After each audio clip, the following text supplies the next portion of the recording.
my child has access to a computer, but she has friends in her class who do not. And, you know, these kids, we owe that to them. We owe that to them.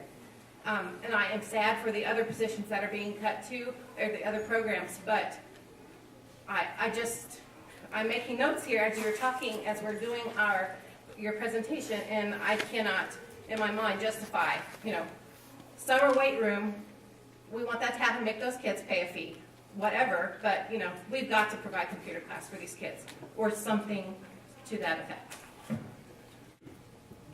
And every teacher that I've taught with in this district in the last 11 years has a vested interest in this district. They want to see the districts be successful. They want to see the kids be successful. But at this point in time, we have virtually no say.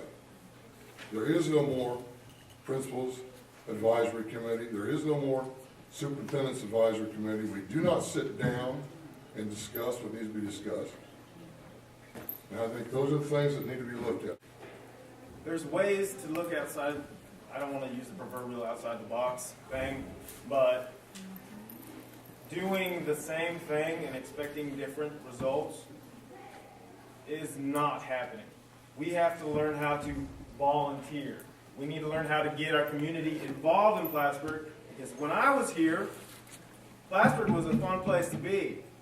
I mean, we had kids, they're apathetic. I don't know why. I don't know why they're going to school and I don't care, I don't want to do this. What have we changed? Have we just gotten so low on ourselves that we need just a miracle from our school board to do something? Yes, we elected them. Yes, they are our representatives. That's exactly what they're supposed to do. But however, if we just sit back and do nothing, they really can't do anything either. And I don't understand why, if we don't expect the best things from them, I don't know if we can have a good argument. I'm coming in here, to be honest, I don't see a lot of energy going into class. I know I am seeing and I am feeling that teaching is a day-by-day process that is hard. It will wear you down. And if we really want to do something good for our kids, we got to step it up. We have to understand that they need our best every day.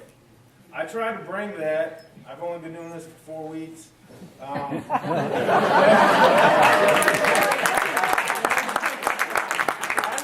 know, it's hard. Listen. You can't give up. That's the thing.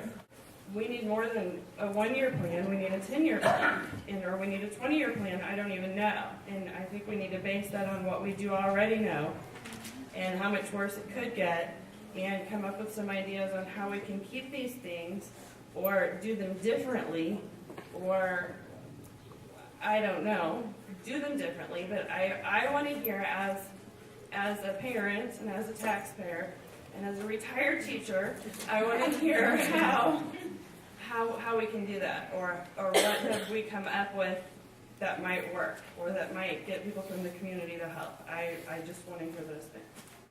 So a good example that I want to make is this. We're cutting our computer class program in elementary, but yet we're keeping an adventures program for 30, well, I don't know the exact number, so don't quote me on that, for 30 kids in our Ellis. So what's more important, our whole elementary class or this adventures program? I think it's a great program, don't get me wrong. But I'm looking at the big picture, and the big picture is this. Who doesn't use a computer in here? Raise your hand if you've never used a computer. Okay. When my kids graduate from Plattsburgh, they need to be at the highest level they can with computers. I mean, would you not everyone agree with that? And It is the young people that this thing has to happen for. You have a bunch of highly educated people out here that I'm sure would be tickled pink. Look at your group that went to district and are going to go to Columbia. We've done that year after year after year with volunteers. There are some of us here that would be glad to put in a little bit of time I'm old enough, I think my picture's hanging downstairs now. I took it off the wall out here. There are some of us that'd be glad to volunteer. You can't open the doors and let everybody in, I understand that.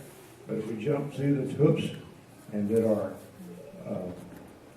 fingerprinting and so forth we need to do, turned in our resumes or class schedules and so forth that are here, there are several of us that put in an hour or two a day. And surely the education of our young people is going to deteriorate.